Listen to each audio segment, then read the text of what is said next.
So let's look at an example, and often examples help to understand how things work. So we've got Bill and Margaret here who have a home that's on land of less than 2 hectares, so it's totally exempt from the assets test.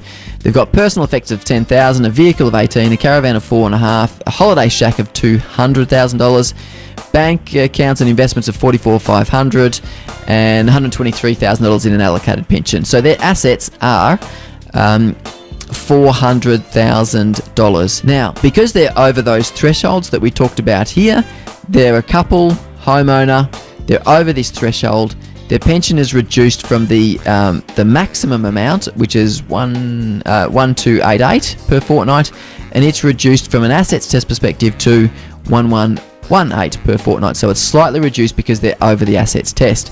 Now, Margaret's working at the moment, and she's earning $27,735 per annum. These investments here are deemed at 2% or $890 per annum, and the allocated pension, it's not deemed, but there's a certain amount of that. She might be drawing, say, $5,000 from this pension at the moment.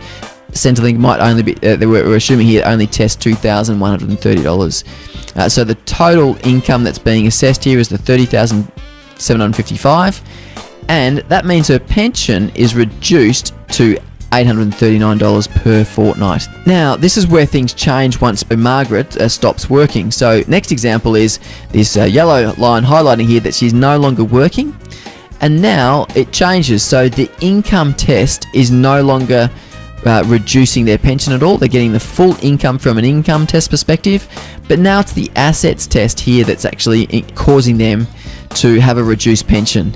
So just by ceasing work there, they've got a lot higher pension than they were before. Previously it was income tested and they were getting $839. Now it's changed to $1,178 because the income test is no longer causing them to their age pension to be reduced so much. So that's how the income and assets test sort of correlates together. So it's always going to pay the lower amount.